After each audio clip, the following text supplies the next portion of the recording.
Yo mona jeune batika mande fa pembe na suke be mona wana mokili azalakate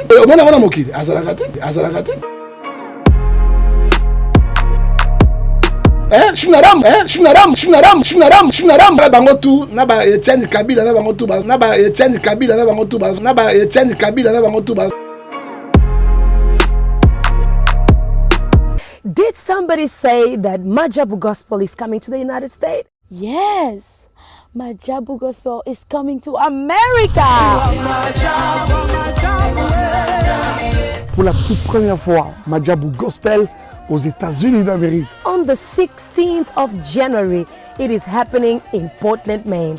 An amazing, life-changing and epic concert. Et le 23 janvier 2022, bien sûr, à Dallas, Texas. Je peux m'imaginer combien la gloire de Dieu sera présente. For 2022, it's gonna be glorious. The whole Majabu Gospel team will be there. And we cannot wait to share this moment with you. Retenez ça très bien. Le 16 janvier 2022, nous sommes à Portland, Maine. Et le 23 janvier 2022, à Dallas, Texas. Invite a friend, save these two dates, because you don't want to miss it. And I hope to see you there. Soyez bénis.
Na telema na toza awa tai.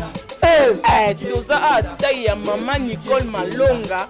Donc aza partout dans le monde. Oh, toza awa tai le makambi.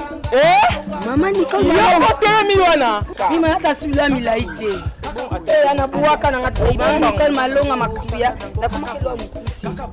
Sa complexe. Una solinga mezi nyoso linga.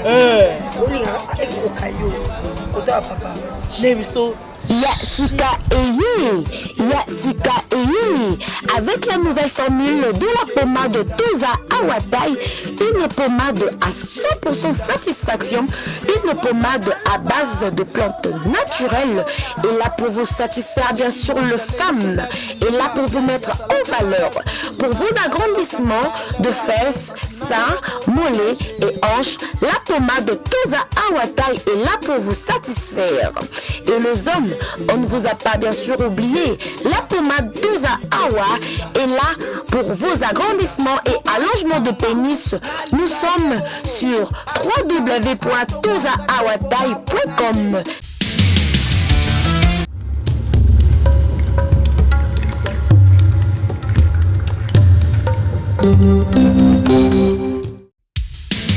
Merci, joie libre. Donc, c'est que la comité, vous signez contrat dans l'AI. Mais pour vous, mon bien, vous avez la chaîne Moko, Saratola TV. Vous abonnez, vous avez contrat dans l'AI, vous signez la Baxa. Vous avez 10, il y a équipe. Vous avez un Suisse, il y a Messi. Il y a surtout, il y a Barcelone, il y a le monde entier. On va dire la famille, non, mais dans le monde entier. Tous abonnés, dans Saratola TV. Vous avez un contrat dans l'AI. Merci à vous.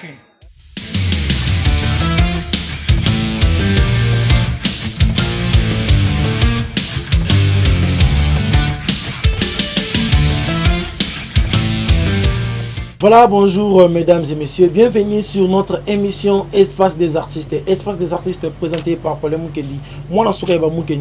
Merci d'avoir abonné à Bisso grâce à Abissa TV, chaîne Nabiso Moko Oyo Balingaka. Côté la actualité musicale, théâtre, Makambutu, awana grâce à Abissa TV, et y a la patronne maman grâce à Abissa, na Bossani Pété, Kopé Sambote, na Fondation Mobimba, j'ai une histoire, il y a maman, grâce à Abissa vraiment, et Kozala, Likanisi, il y a bien beau, et neto lingaka bat, oh, bako créer, et l'oko kosungaka bana bitiki, bana, oh, bazangi bisika ya kovanda, bazangi ya kolia, mais ya kosunga, et zala, Likanisi moko, ya malam.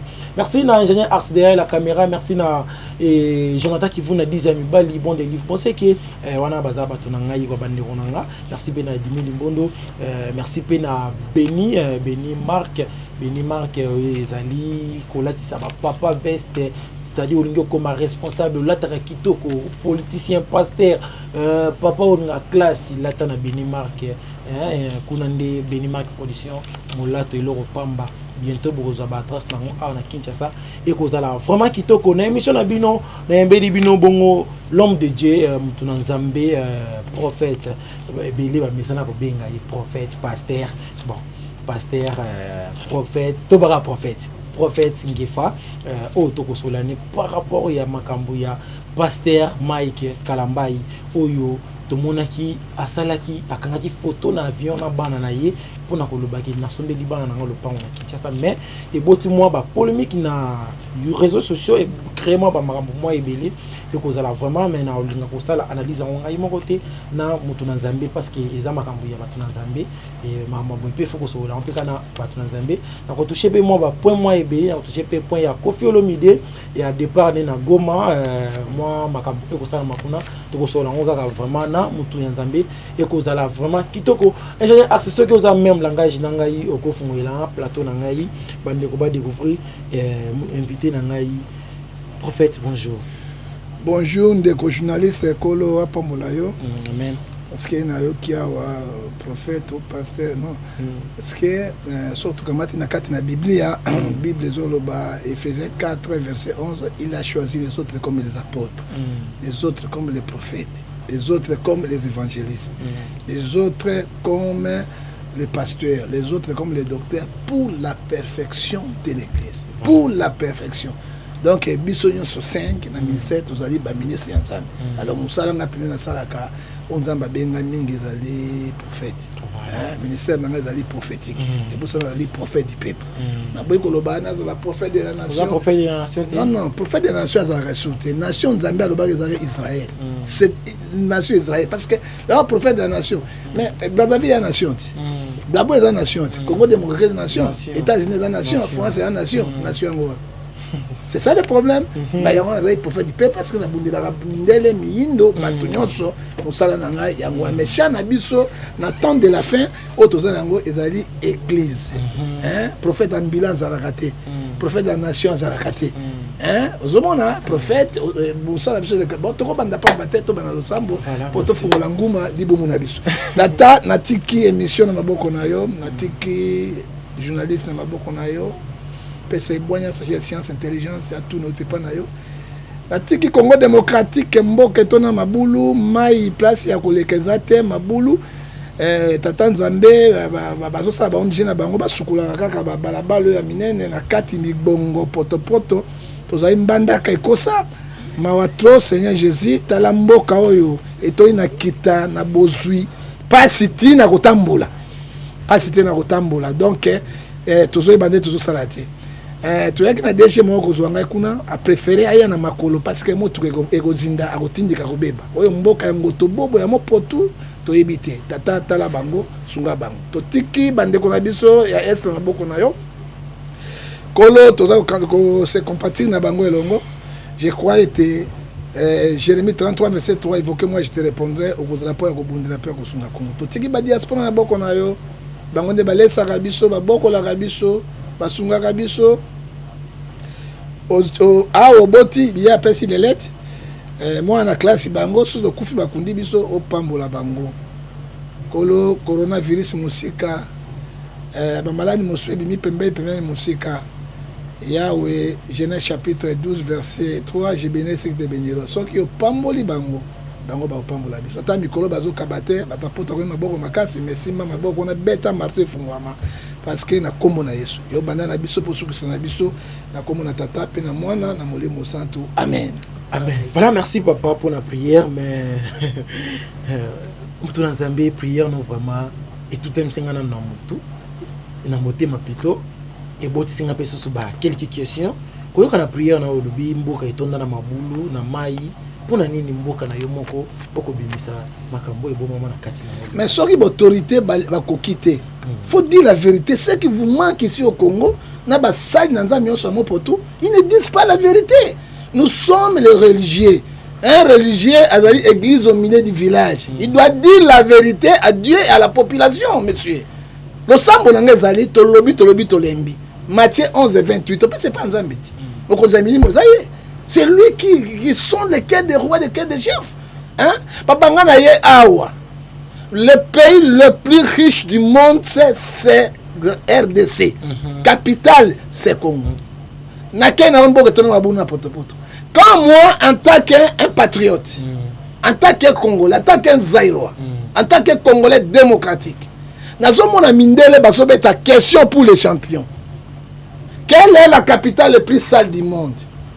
Mundele a mis Zolo la Kili Communion. Tintin, Congo Kinshasa ou Aresi. Est-ce que nous avons en tant qu'un Congolais, attaquez moi. Diamant zobi manambo kanangai. Or zobi manambo kanangai. Zamba zobi manambo kanangai. Ma zobi manambo kanangai. Biloko tout carburant tout. Bazoko se réchir yao. Mais le 8e pays le plus pauvre dans le monde c'est RDC. Yango to moni était moyen zalité. Donc so ya papa tikana so otuna na Lusamboana. Na moni na moto pesa mokumba ipa nzambe te. So que yana buto nguna parce que comme la principale. On sait Yangobila. On sait Kini Bopeto. Papa Kini Bopeto lobi na otina ville na zini na motuka na ina ngona pani ao. Place ya encore des autres maïs zate. Maïs est tombé partout.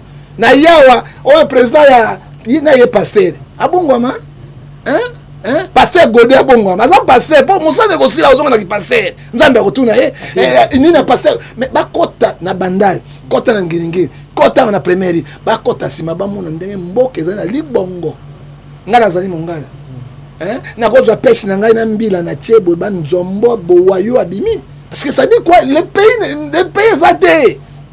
Les pays athées. Et pourtant, nous avons bateau et bateau gouverner. Il y a un bagate. Ecclésiaste chapitre 36, verset 26. Nzambe si maintenant nos bateaux bakonjo mitema ya bolingo basa sa Congo. C'est la honte. Hein? Na 20e siècle, makamo zuma tabiso do kitaka ko kitali bongo. Yango mona gete. Lo sambola ngai. Na ibisa Satan Nzambe. Soka ko simba ta mitema ya ba Goliath na ba pharaon wana. Ce sont les gangsters. Willy Bakonga a volé plus de 37 millions. Bakoutier na maboko, monsieur, pas Congo. Donc bête na biponda, on a mais je te dis la vérité. Non, Platon, je te dis la vérité. Moi, je défends la République. Je défends la République démocratique du Congo. Mais c'est ça, Kalepola. Mais n'a pas que somba jeep. Je ne peux pas faire parce que je vois mon pays Congo. Un Willy Bakonga qui détourne, va coûter 2 500 000. N'a pas plus de 37 millions. À condamner, pas même 3 mois, il y a abîmé en France. Est-ce que le pays est juste? Tout le monde a justice, c'est ça. Tout le monde a justice, c'est ça. Justice, c'est ça. Il est là. Kamere qui a volé 58 millions de dollars. Il continue à retourner à dans le chômage. Il est où? Abîmé prison Tongo. Mais Kamera na prison te. Moi je te dis ça qui Mutunanzambe to kene malima. Batu bayebi ke Vital Kamerhe azana prison. Ah yo confirmer que Kamerhe azali banda. Est-ce que makambo ko lobo? Oui, ba Congo là. On a preuve nango. Na lobi Kamerhe mosika, c'est Kamerhe pas détenteur de pouvoir. Bobo sanango te. Action paix et ko salema, elle détenteur pas bien de pouvoir Kamerhe na kati. Oui, ba Congo za. Tunanga Nyamani, Jamen Mundele wana Jamana za il est dans l'Afrique du Sud. Abima na Tongo, moto atika na prison wana, ba conscience soit président bazali wana. Libanda, moto atika lika Masero. oyo eleki ya Kamera prison. Kamera bima na tongo aza pe na centre nganda te aza na media sikoyo bavandi aza na centre nganda te malade yango bango papa bazaka na prison kaka na prison malade motema lingi kufa na lingi kufa motema siko mais soko hôpital na prison ba traiter bango na prison parce que monsieur c'est la justice qui élève une nation. C'est la justice qui élève une nation. Justice a besoin de kaka chez Gaïbi un téléphone il y a $100 $50 justice 3 ans 5 ans. Ah moi ça va y abonder le coffre pas moi l'ilonjo même so bien mbanda venga ilonjo moi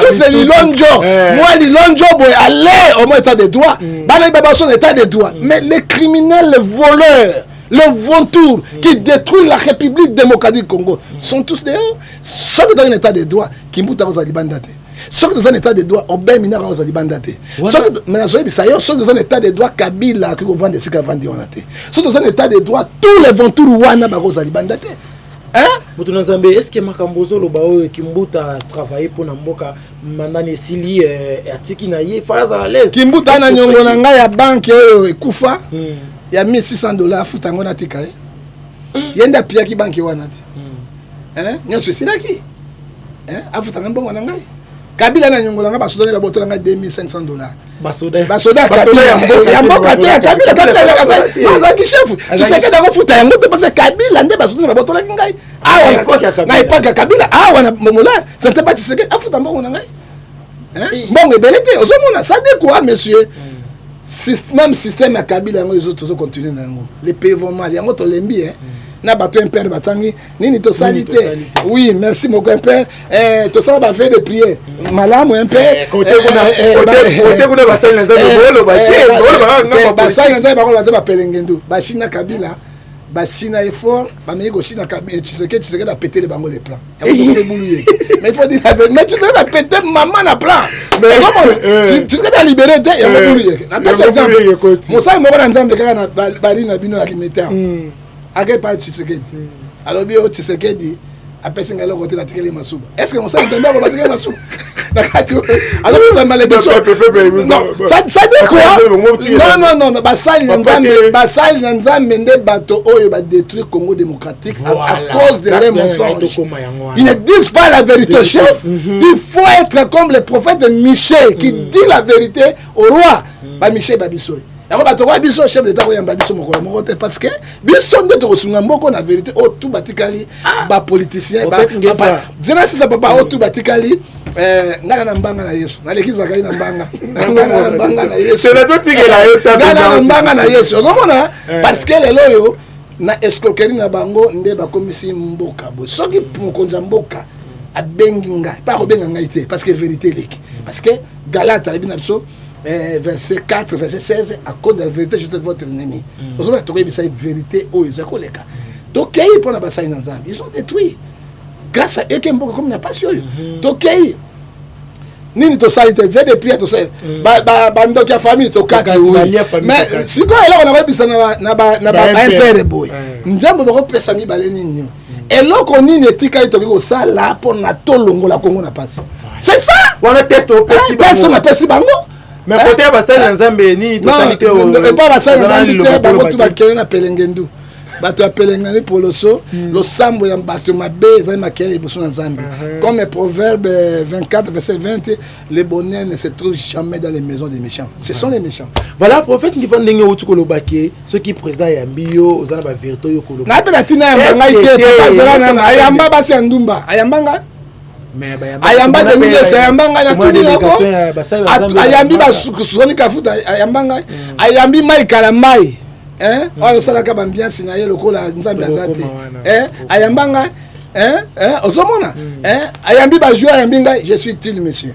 je défends la République démocratique du Congo une invitation comme prêter c'est invitation ngani ayoka ngai te ndai mabule tondi alata botini sokoto akota na basité à mon ami bien bato ça na bango c'est ça na pesi ya Mobutu faisait chef avant na bilote bazo conseiller mabe ce sont les gens balingi président Tshisekedi te bazo président 2023 koya parce que quand la Bible nous dit Proverbe 14 verset 28 Quand les peuples sont dans la joie, c'est la gloire du roi. Quand les peuples sont dans la ruine, c'est le malheur du roi. Les peuples sont dans la ruine, c'est le malheur du roi. Mais bazo ko ça y est, qui n'est pas peto. Bouna boy, ben Jézali. Alors, nous sommes na bakou wana monsieur, chef de l'État, à côté les man en 2023 pour nous défendre. Il sera seul. Il sera seul à défendre Batunani. Atika Kitiwana, Allah Tabotine, le kola Mama Tokaoul, ADT, ya SNL, Abandeko Kita, na Kati, na Basite, na Biti, Balinga Mutamala Mute, Balunga Maman Napon. Azalez, bien Azalez, mais des talibango. Et c'est tali Azalaz, des talibango. Non, les talibango, mais oh, Batongi Bausani. Je vous dis, moi, ceux qui nous gouvernent aujourd'hui, en tant que prophète éternel, 85% sont les occultistes. 85% sont des occultistes. Ce n'est pas dans Zambie, mais le Congo est comme Eldorado. C'est là où je termine. Voilà, merci. C'est-à-dire que le message n'est comme une Zambie à Songaraka. Il y a un peu de solo. Il y a un peu de voilà. Pour comprendre. Nazatina, président Yambangaïte, Ayokangai Mikolonyoso. Hein? Et mission na yo mikolo nyonso yamba ngai ta yamba po mosuko ye mais tant pe ba ko yamba yo ko bossa na makambo yo to mona ba ebele ba lobaka boy tant ba komi wana ba bossani mo konzitala kana nga mutuka na nga na otambo na ngweza ya kufa o bossani ke za ko ba kongweza na mabulu papa so na ko pa mo konzi na zana tina ya biloko mokilite so na lingi yango na kozwa hein facile yo kasi ba korompa ngai da Affaire payaka. You can say moto monsieur. Non. Stala. Moi si soko lingi mobilité, oli ya mbongo na été. Po soko li ya mbongo ya mobile. Aza longi mabe, aza ndenge suka okozwa makembesi. Okola te makembesi te. Pe conseil c'est-à-dire quoi? Lisanga moi na mobile, babe yango njobi. OK. Vous comprendre Bon. Parce que mutu na yo, attends conscience na yo ekoloba. Ah mbongo pe batuna li. Na saki na $100 et comme $500. $500 et comme demi na sala bo yo kana conscience na yo na mekatamba la moko na tika il faut comme habitude ici comme peut obligé quoi c'est na moi si na moi ça la makasi yo mibale bele ba nzoto na ite force ya moi si ya moi makasi ya moi si valeur ya moi si o battre bele ba yebi njobite toujours na ko s'abonner na grâce Abissa TV chaîne abino d'actualité na ebisi awa ne makambo ezali awa ne makambo elali awa tozaka toujours na prophète ngifa awa to ko développer prophète ngifa to ko tana likambo ya Mai Kalambai wazali l'homme de Dieu lokola bino mutu na Nzambe to monaki mutu na Nzambe a posté bana na ye azana bango na avion asombeli bango lopango baya ko vanda awa na Kinshasa na mwasi na ye impressionné que journaliste à Motuno Batuninga Batu Belé, je vais vous répondre spirituellement, physiquement en tant qu'homme de Dieu. En fait, ça peut nous conseiller. Mike Kalambai, Bango Batika Biba Fantir. Batika Biba Fantir. Kododa, je me fais Kododa Moseleketa. Balia Moseleketa. Fait que les Moseleketa, il y a été Mbebe comme rouge, paye poison le côte à 4 ans. Ecclésiaste chapitre 1 verset 10 le bili kambu ya sika na sema bilete o ezalaka même Abraham siko azwaka égyptienne wana ndenge la garni abeta kan jobiti po Ismaël abimati mais loko sika zate o bino bozoka moi maka tondeli mwasi bino boza mitema mabeba congolais na batapoto na bato internet est-ce que loko sika za libale ya bana ekufaka te oyoki libala ya bana ekufaka te. Mais moi je conseille aux gens comme conseil à prophète olingo za kimena libala na bala moi sur abotité.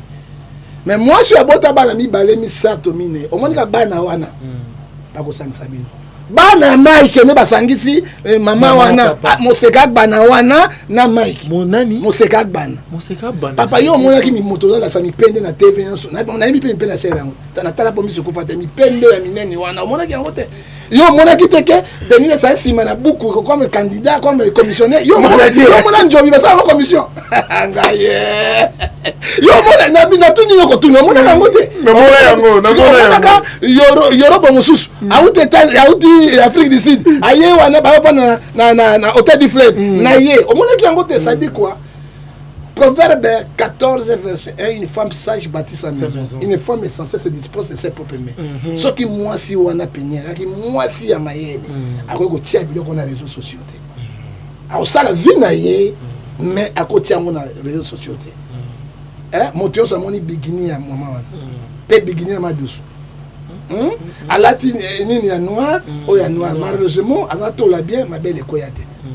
Hein motonyo so moni na mololi hein tena bolula ngote balula tala na masumu nyonso impudicité so abi fouiller l'impudicité parce que la femme a un pouvoir extraordinaire ne blague pas faire la femme mes frères c'est ça hein obi moi ça Salomon délire obi bela ka sala kai atenga la sanga secret et bima to bima de bato bota ka bisonen basi on va ko la bisonen basi moi c'est ebi après nzambe c'est la femme donc définition moi c'est celui qui donne la vie mon tabasa liboso vie ezali nzambe mon tayi bale ezali ni maman ozomona soki maman commis déjà na ba condition ndenge wana et sur la été elle était sérieusement envoûtée malheureusement elle est une fille de pasteur na ebité mosala tata na ye voilà oh ya sala ka éducation ni non c'était papa il faut de la street mais tout na bango bebaka mingi papa e bebaka mingi na misado sala ka il faut encadrer bango basa likama secret pour baton sakate nango mama wana to mona kete na ba konzi oyo ba koti koti wana na ba pasteur mosusu ba koti koti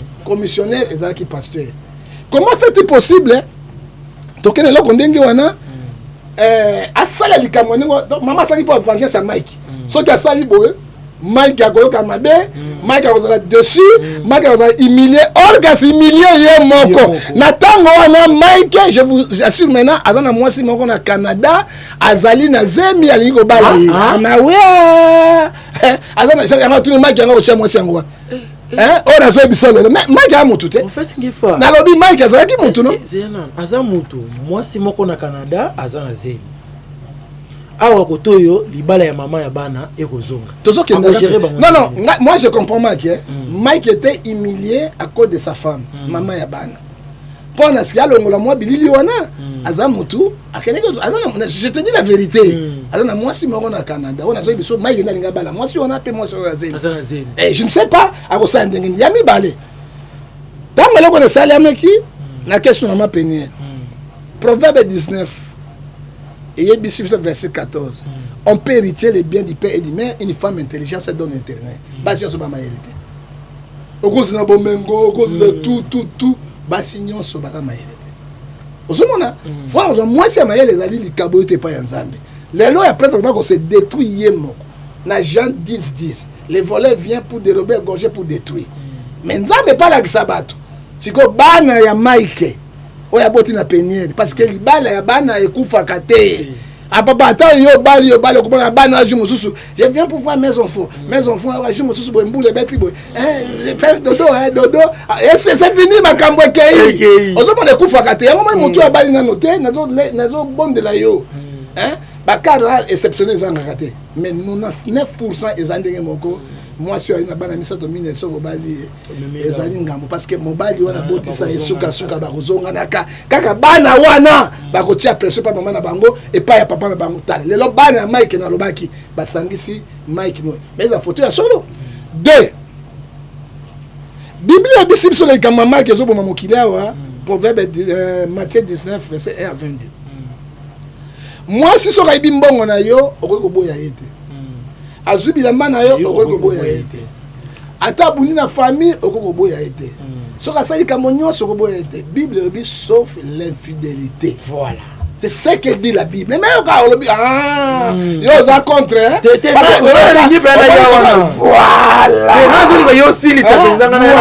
voilà sauf l'impudicité là tu peux le refuser mais 19 à 20 le Bible soki on a yeso zolo olingi ko pinir ye pesi molimbisi ye ote ibale kozonga ça dépend moté ma moto na moto et le que a Mike akamati Matthieu 19 ata l'intérêt ya bana il faut soit ata l'intérêt ya bana c'est Proverbe 10 verset 12 l'amour la haine excite les querelles ou la jalousie mais l'amour couvre toutes les fautes ce qui Mike a olimbisa mwasi na ye à cause ya bana na ye so on a le pango à cause de Mike. Abraham avec Sarah. Hein? Agar avec Sarah. Agar égyptienne, la Bible n'a pas changé, frère. Abane ko bakela mbokela kana sakala oyo kaka boy ko tensaka mbeto kana ba na boy kaka wese boy obota kate po eloko l'équipe bana na libala ezate bana ba fin oyo ki papa siko tango même à Sarah abane ko bisa Abraham par force tika mwasi na kende Agar musali na ngai kende na lingi yango te Abraham atalaki makila na ye oyo ezaki Ismaïl. Il faut savoir que nous avec les musulmans to tata bo c'est Abraham to ko na musulman ponani ba maman de mibali ozomona biso toye na Sarah bango bazali na Agar musulman bimi kuna christianisme bimi koto tata bo moko donc les musulmans sont nos frères tokoza problème na bango te bako boma biso tozali loko moko ozomona Abraham atelemaki mpona makila ntango azotelema boye ange ya Nzambe ekobisa Abraham abi kamata mombu na yo tosa mwasi no Sarah ale abengani yake Abraham atikali mwana na boye te akamataki lipa akoza ndambo mai abi kende na ipa abi lisobe mai ezate ozomona pono ni souci ya mwana na ye mais soki mai kasali kama Abraham où est le mal toyebi mai kaza muluba awa tozona na kuti ndambo zo Nzambe mai kaza muluba toyebi na baluba bala elo mo benga chibao mwasi asi abimi déjà libanda okozongana na ili société po ekomema malheur na bana. Merci beaucoup monsieur. Chibao ya Mike ezali Proverbe 26 verset 2 comme le rondeur son vol la malédiction sa cause a mis sans effet. Mike ezali moluba chrétien. Moluba musicien chrétien.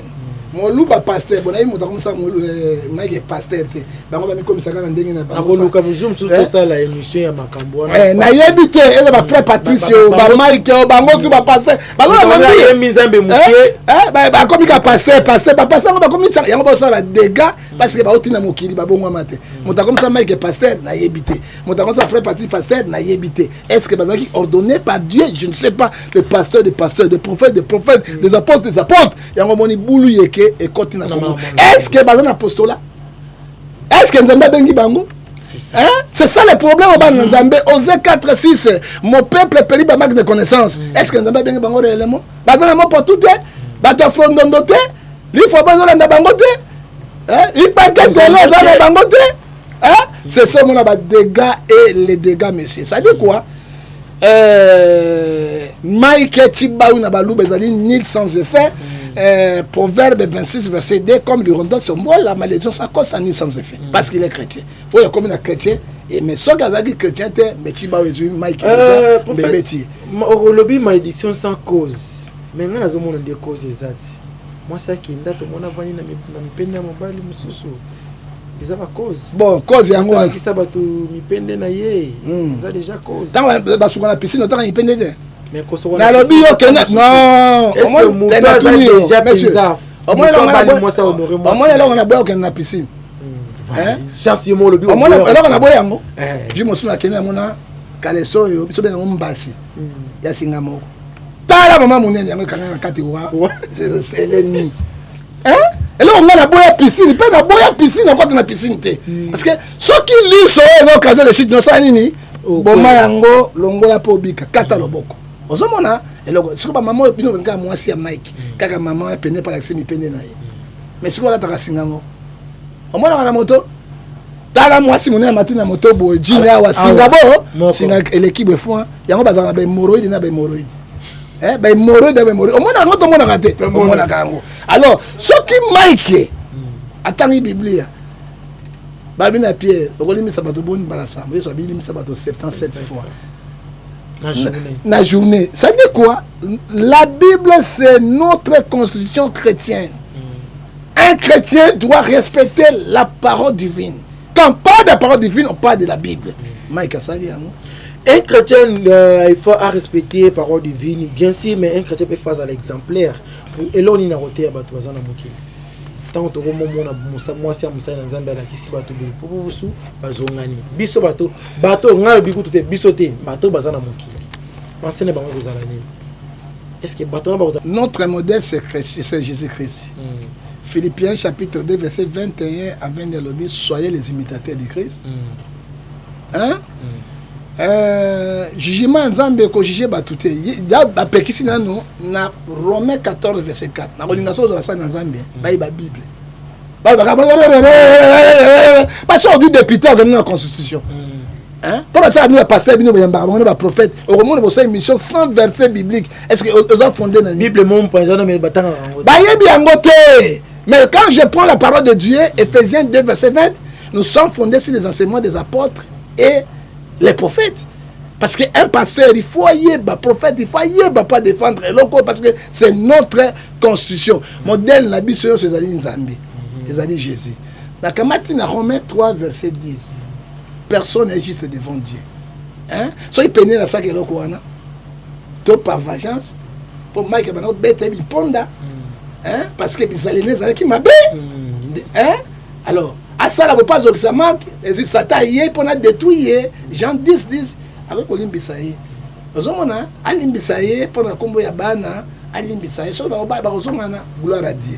Sur le mais moi, si le pango, pour moi, si on a qui pénale moto, attaque qui Mike na ndenge moko somo na réseaux sociaux. Hein?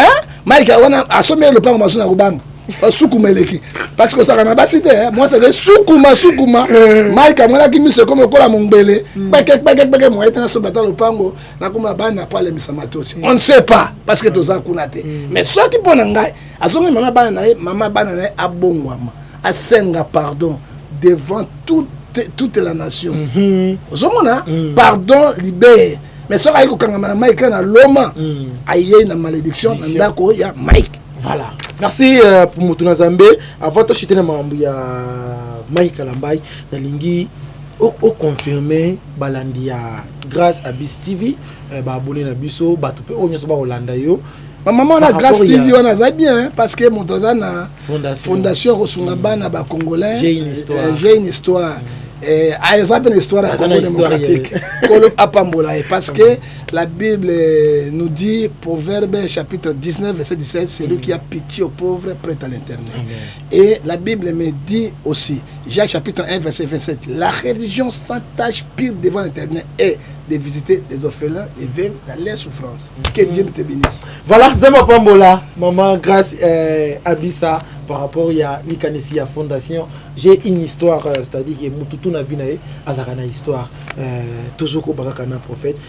Nalingi confirmé, ba elandina biso, dengue olobi ki Mike azana mwasi nazi. Et l'autre ils nous ont prouvé biso, opé batu bakondi milaki, likam oyo lobi ezali yeso. Frère, n'a pas dans vie privée à Mike était. Mais déjà tant n'a pas quand la vie privée Mike était na bozindo te mais yeba bato kwa biso bangefa tozali na ba éclairer partout dans le monde na ba coignon sur le monde si je te donne l'information d'ima yango ola ninga oko vendre zoli na moto mabimi na toilette abengi tala hein biso ba pandisango c'est ça ozomona na mona pe je me souviens Mike vendeli na zemu nene alors je ne sais pas. Je ne sais pas. Voilà, c'est point d'interrogation. Maman, on a pas nani. Est-ce qu'il y a nandenge ya po a koler ko fofote? Pesa nga lo sako papa ngefa. Lo sako papa ngefa. Atakanda ya mo pepe ya libumu etumbaka eziki saka kale sote pe tobola kale sote. Ah. Azongi na ngoli susu. Benga ngazo pesa lo sako susu. Lo sako papa ngefa. Atakanda ya mo pepe ya libumu. Jamais tobola kale sote. Kanda ya mpepa libu. Bon on voit déjà mpepa libu mon place ça. Et quand on bola kale sote. Ma moto tumbaka la mbate. On ne sait pas. Pourquoi? Na mabe sur maman ya sali parce qu'on préparer mariage mususu. Boulou yeke fiancé boulou yeke ezali boulou yeke. To manager aloba oyo ba kozwa musicien te. Pesanga losako. Losako papa ngefa. Basimba kanyoka na kate te akoswaka. Boluga masese wana grâce grâce à Bis TV. Pesa losako mususu. Losako prophète ngefa. Njokwa tout à tolo te po atona zamba. Et sende pesa nyama mais zamba ya bango nyonso. Pesa losako asuka. Losako beaucoup. Soko moni mpuku ya zamba koti na ndako loba liso bezeki. bagage ça lo sa ko chokoli lo nde makambo zanga chokoli lo kanga dibala zana chokoli lo kaka mwete miske ko zambela ngai émission boum na émission biloko ala makambo tezona banala pompage ke pas de kota na dossier ya Koffi Olomide mopa o mokonzi Koffi Olomide na Goma passage na ye eza nango bien mais ya kokamwa Koffi Olomide azali civil alati sokoto ya basoda ake komona nango mokonzi ya mapinga yo antaki molobeli ya peuple antaki prophète ya peuple le boni mikolo par rapport bon ngai nécessairement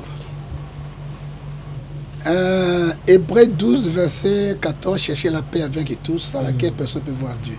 Notre pays souffre. Pays nabiso omoni Somme 133 verset 1 à dire lobby comme l'une qui tombe dans la tête de la ronde, ça descend dans les barbes sur les habits. Une nation qui est divisée avec des querelles, avec les insultes, il restera à combat à mon côté. Notre patrie est agressée par les Occidentaux, par les Rwandais, par les Chinois, par les Coréens. Parce que moi, si à Kitoko, papa, ce que tu as nanda quoi, kanga motema. Comme mangambo kututé, kanga motema. Ata domestique, à côté de toi, moi c'est Pembe, Italien. Ozomona. Moi c'est Pembe, moi c'est Makamo. Yoki, olaningai, moi c'est Bokoto, de moi c'est Nyomititi. Tu comprends? Là, je salue maman Sarah, maman Bokoto, maman Sarah, Lingazo,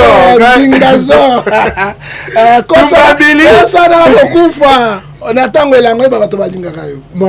Oyoki trop, tokei papa. Voilà, merci de Zokoba. Tokobi sikoyo. Koffi Olomide pour moi c'est un vrai patriote. Tu sais, moto golbale musika me koma penoye ba moto wana bizali. Soki nazolo baboye avec beaucoup de risques. 35 ans, il y a orchestre dans les quartiers latins. Au lieu à que même na Gabon, na Brazzaville, Wapi ou bien na Kinshasa, mais a préféré à que nous fêter na zone de risque. Zone rouge. Zone rouge. Na ebisu ambassadeur Italie, akufaka wapi? Kuna. Combien bato bazo kisa kuna nini? Kuna.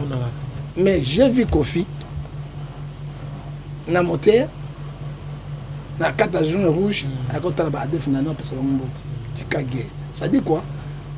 Koffi Olomide c'est une légende. Il n'est pas l'icône. Koffi Olomide c'est une légende. Ce sont les gens des années. Grand de grand.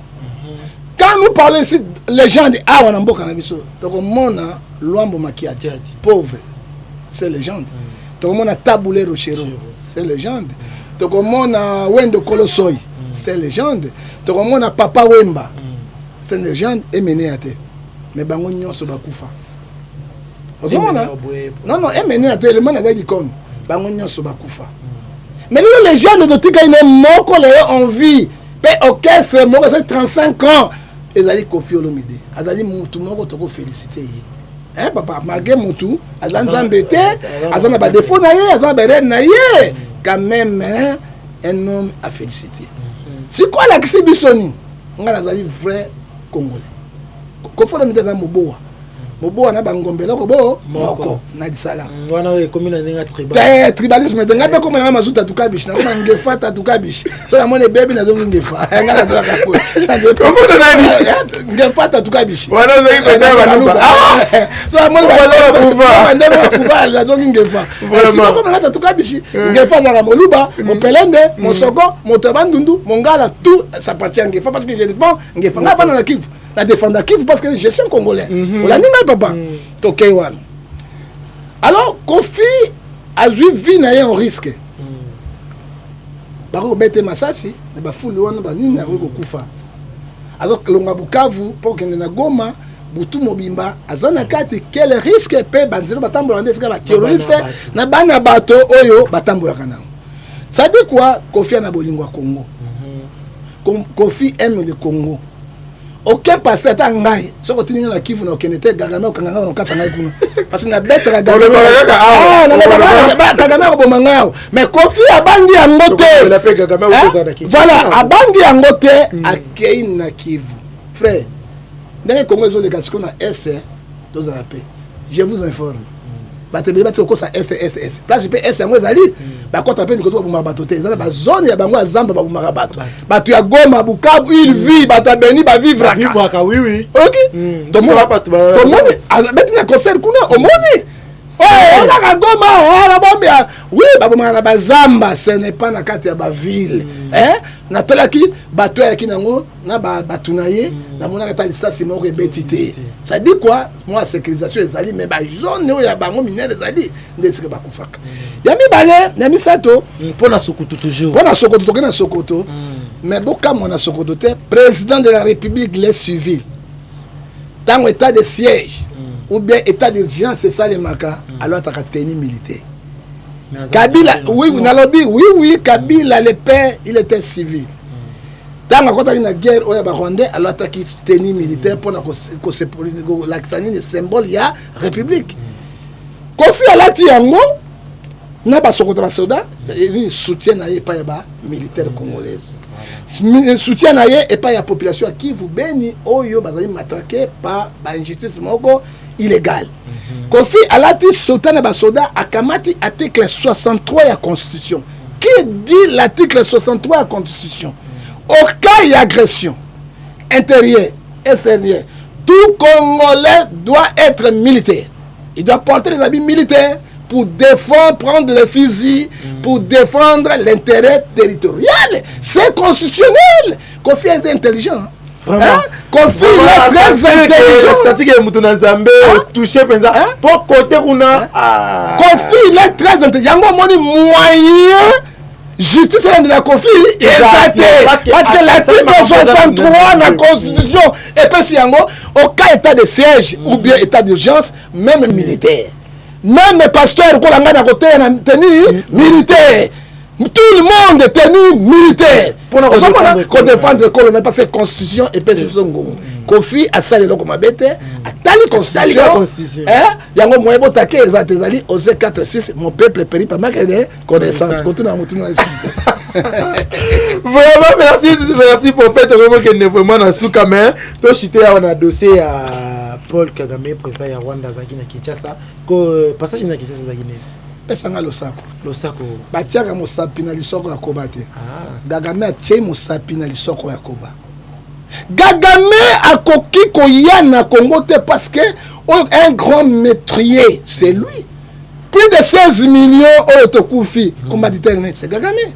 Kagame atongi Rwanda na mbongo ya nani ya Congo ya mire est-ce bango bazana na mire kuna ezate Kagame abibisi ba rébellion partout M23 tu wapi na Kagame Paul Takanda uti wapi na Kagame yango na benga kuku dendo yango mona Kabila na pouvoir na ye ayebaki ba congolais ba kotombo Kabila mo kazaki rwandais Kabila congolais ten rwandais ayebi ke non kono ya koya non 18 atango ba yaki to ba itika ba utakite omoni Kabila yaki wenge musika Tonia BCBG Adolphe Dominguez basangisi yango bayaki bo toyebi origine ya bango militaire na mboko même soka zaki militaire na mboko ba otai na Rwanda na Burundi na Tanzanie pourquoi Kabila le père azwaki ba bujate ba mongote ba swahili te ba luba te ba asangisa bango ba katanga to benga na Mobutu pourquoi kendeki ko benga ba Rwandais ba Burundais Bugandais ba Tanzaniens azaki na mission ya koteka mboko c'est lui le commentateur Kabila otakiwa mais il travaillait dans l'armée patriotique rwandaise ba mangambo ba pesa kabiso au katanga côté adresse ya Kabila te wana mascarade eza mascarade kalami de polé comme on a bana ya Kabila penza oya bota bango le père baza ko déclarer moko déclarer mais ko sani papa moto ya mbongo Kofi Olominda Emba moto ya mbongo aza moninga na wote nzale kota kandaka bana ba continue na kosi yango fera embi tala simazonga moto yo na ile côté ko Kabila millionnaire milliardaire ko kokela ndenge la justice congolaise et kenela benga ngo nini na Karaivera période équipe moi dans banda comme les Caraïbes papa attends mais mino 3-0 il faut gagner so parce que bitumbe bimi la Caraïbes c'est quoi ça ba ko ba bitumba papa attends match moko ngana ko na banda ka hein je connais notre non je connais notre grand boss Bernard Tola c'est un grand boss c'est ça je connais hein na yebi ndundu hein na yebi bomboko selenge le kumba hein ok na yebi ba grand boss wana ba grand boss na yebi yango mais Kara il la soko ke ata ba no 5-0 suka ba 6-1 bitumbe bi mais Kara il la période suka ba kabila ba ina la biloko la bango na matos moto benga shura ram hein yo mona jeune ba tika mande fa pembe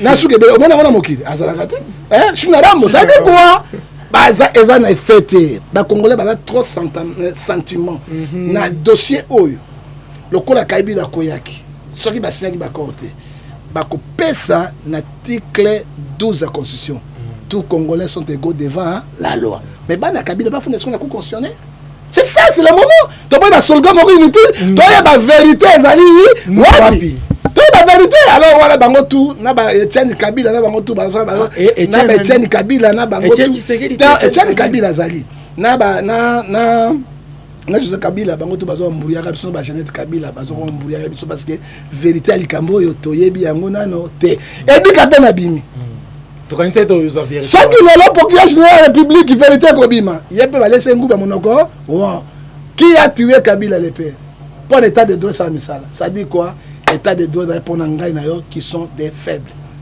Voilà, merci prophète Ngefa marqué tozi benza mutuna na biso bien te ya Paul Kagame. Non, Kagame ayaki awa. Pona se kabiso. Kagame ko tiola biso. Papa, oyebi moi sur 4 ans libele. Ali ngako simba libele wana de. Amona kwa benjir. Moto 4 ans misapi. Ko la soulier te ozo ko finga. Oyoki. Célibataire. Oya zanga moi si. Qu'on peut se promesse à moi c'était pour tout le monde est-ce que vous comprenez et là au Kabila ni jigangai na lotala bango na meka bango na tiola bango yo mono na mboka bato chef d'état sima yo makolo kwa mboloko liboso ozo kimelaka nini akopanga bakongole bakopanda mabanga ye moko kwa mboloko pa yebi mabe conseil de ça papa longwa pe awa akeva na hôtel du fleuve Kagame tatonga église ni Kabila ton hôtel du fleuve ni Kabila le père ni Tshisekedi c'est le maréchal le roi d'Isaïe qui a construit et si ko bazo tout atolo azomona c'est ça le problème soki to moni awa mozolé Kabila zongi awa Tshisekedi ba kuni onene ouais et Bembe ya Mobutu 32 ans de pouvoir tu regardes président Félix anosaki yango arrivé accord mais ti lelo basisa te banosaki mine ya Lumumba oka mine ya Lumumba 6 millions de dollars Lumumba oyo bakunda yete batie na si de kende mais le maréchal Mobutu Nzambe ebisaki ngai vous cherchez la paix Genèse chapitre 50 verset 26 à 30 dès que Moukou et Mobutu et Mobutu comme awa terre na Congo il n'y aura pas la paix. Pourquoi? Roi, chef, président bakundaka na libanda mbokate. Voilà. Na bokoko, na bonzambe. Parce que Joseph alobi, ngai na komi na awa en Égypte, na komi mokonzi. Mais Nzambe akotundela bino libérateur. Tango akobimisa bino. Boka matami ko na ngana bandeko na ngai, wono kundanga na mboka na biso. C'est la parole du Seigneur. Hein? Bah pasteur beaucoup de notre président de la République. Vous voyez bisa nini? Hein? Bah dalo, bah nani, bah soni kaputo, quand tu as masuba na comment tu as masuba na présidence? Hein? Oh masuba, masuba la place, masuba na président qui a un poste na tik na menima na tik na masuba. Si vous voyez bisa mo kondi amboka ni, les pays souffrent monsieur. Dès qu'on dit que 2020, et je bisa soni. Et le bini pas. Et bisi biso boye. Croyez-vous au prophète? Landa ba directive na bango. Hein? Vous retirez. Merci c'est qu'il n'a pas tapé dans la version au moins on a pas ta question belé. Ba OK kaka comment be nga. Bon ba sponsoriser émission la indi. Bon sponsoriser. Na ba sponsor bon na émission. Magé ça les belé. Cause à la raka. Quand c'est na bengi ngai no ko bana bengi ngai j'arrive on fait des missions. Et cause à la vraiment kitoko. O tu koloba wa toza la confier na ba prophète. basali na nzambe lelo tokomona bana bazebele na balabala cause ya baprofete lelo oyo bamabala ekokufa likolo ya baprofete lelo mboka ezotambola te bakofinga baprofete mpona nini baprofete bokomi kokosa biso awa yo ozoyebisa biso tokonfie na bango prophète nyonso te nayebisi bino vérité awa soki lelo situation comme lelo précaire ce sont des hommes de Dieu mais il faut tala moto nene ozolanda ye parce que nzambe apesi moto science sagesse intelligence alors ekota na moto oyebi parce que okolongwa lelo napesa exemple kwa prophète maman moko de moto ebungi aya n'est pas prophète avant tala ye $10 yoko makuna oya $750 pesanga na bonde lobe gozo amelie ezola sanini olongo na freinage okani na blocage regal babio ba prophète salam mais prophète nyonso te ezala ba prophète oyo bazali ba pasteur bazali net papa baruti c'est un grand pasteur Kassongo ne sait pas ce que les gens il faut dire la vérité limiter la bio première il y a 16e mérite ce sont des pourritis limiter banda première mérite 16e mérite ce sont des pourritis azati ata mokote ba bombe ba nani ba gege tout ba ata mokozate ba bombe ba gege tout yo na bien mona prière tribo ezaka tout dans la mise ça kili donc à la moindre déjà ba bombe na ba gege o monango ah la limiter na ce sont des pourritis alors yo mutozwa mayele conscience na yo et si qu'on a zo kende ça bénédiction collègue no ya musala ozolo bana bango collègue na musala la Bible me dit 2 Corinthiens chapitre 6 verset 14 à 15 il n'y a pas la relation entre le terrain et la lumière et toquer la d'ici dans la Bible c'est séparé vous dit le Seigneur à moi c'est toi dit quoi deux hommes ne marchent ensemble être confiés beaucoup bon attends moi si ngai ceux qui te yokanité on va se séparer ah mais oui c'est que bande ko na yo bazana molili ngai molili ya papa na pas histoire maman banoko na ngai na kotindele yango pasteur prophète marabout moko abimi j'étais na joie kotanga tous les pasteurs bazali ao bakisi bakonozoke pa na marabout na tangi bakombo mais alobi sauf ngefa j'ai des images na ba bande na zanango ao na ko pesa bino boyoka na matoi na bino moi je n'étais pas la journaliste na bi sauf ngefa le seul vrai awa na Kinshasa c'est ngefa mais la vie prophète marabout kosi papa Baruti est là beaucoup ndo est là il y a aussi de vrai biso to kende ko to fuka ndi bosa balite et j'étais dans la joie son qui prend nganga kisi azoloba que vous avez les seuls na la selte akuna kosi bazata 4 o batikali tout bazali okaka ngoto bobo na ngoto bobo. Voilà, merci prophète Ngefa TV Zangonga, merci pour le passage na yo et ça l'emballé à Simate, ça ya ndako na loko. C'est loko passe pour ça ya mission pour moi na négocia pour moi kitoko. Toko mina suka papa, moi il loba ya suka na message na bayi oyo pe balanda ki yo. Bon, na message to lande autant au Congo na passe sika oyo, photo za ini. To tika ko fingana, ko kabwana ezali na sensité. Soki to linga Congo toza esika moko po toyeba eloko nini tokosala po tolonga Congo na pasi Congo nde ezali mboka na bango tokende wapi napesi bango exemple Soudan ezalaka Soudan bo koma Soudan du Sud na Soudan Khartoum Soudan Djouma Soudan du Sud Guinée ozomona Guinée na mboka bo Guinée équatoriale Guinée Conakry Guinée Nguba Guinée Bitabe kei siko Congo bako risque okabela ngata 7 pays mais pays moto ke to na bombu te mais belge atika biso Congo ezali moko yo kabonate Algérie l'équipe na monene pourquoi makambo to zala biso ke zala ba Algérie te kaka Congo bukati po ni pas l'amour de Congo omoninga maman na ngana papa na ngana babota biso 10 8 papa vivant maman vivant bango tout vani na Genève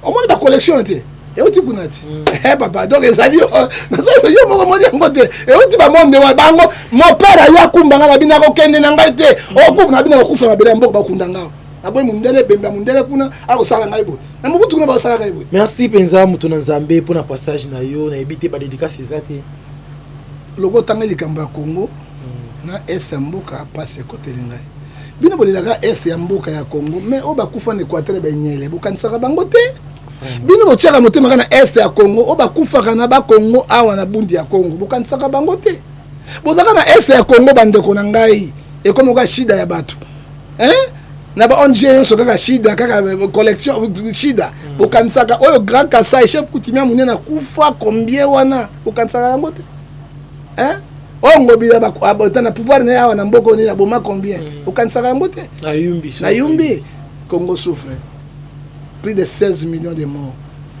ezali mboka na ngai yango mona bondela yango mikolo nyonso kolo asunga ntango lobili kambo ya Congo epesa ngai pasi na mbote na kopesa moto te na pesi kaka Jésus Christ l'homme de Galilée aomela libela libela pe tata nzambe ozana injustice yo mona na Congo te biso masasi te makasi te eloko te mais yo lobi na Apocalypse verset 6 verset 10 makila ganga liboso na kolo même bakila ba congolais eza makila libata ekende ke wapi Romains 12 verset 17 à 19 à toi la vengeance à toi la rétribution na pesi Congo na maboko c'est là où je termine.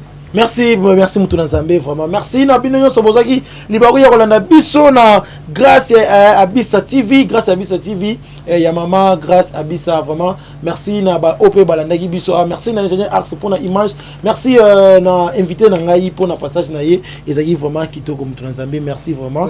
Merci na maman Sarah, Tola Bingazor de la presse, merci na Jonathan qui vous na 10 Bali. Merci na Dimi Limbondo, porte-parole à Mokonzi. Merci na bon délivrant c'est que ingénieur Ars. Merci na Yopé, merci na batutu balingaka problème ke ba abonné na biso bo s'abonner na grâce à Abissa TV AWP boza ba émission ya dégâts espace des artistes avec problème ke ndi boza ba artiste comédien musicien boza presque actualité tout boza yango kaka bo s'abonner et on la biso kitoko ngai na bino to monani bongo mbaya sima na invité mususu bye bye. Vous avez une entreprise, boutique, ONG, église, restaurant, chaîne de télévision, parti politique, école, université et autres. Et vous voulez que tout le monde soit au courant de vos activités avec Muntu Technology, nous avons une solution pour vous. Nous avons la capacité de vous rendre visible dans le monde entier. Nous allons créer pour vous un site internet, une application mobile Android, iOS, chaîne YouTube, une page professionnelle de tous les réseaux sociaux, sécurité informatique ainsi que le marketing digital. Et nous allons monétiser tous vos services afin de vous permettre de gagner de l'argent sur Internet. Nous sommes sur l'avenue Kabinda, numéro 211 dans la commune de Lingwala, référence Kabinda Center. Veuillez nous contacter au plus de 143 82 09 34 440. Mail contact@muntutech.com. Site web c'est www.muntutechnology.com. Muntu the Technology of Africa.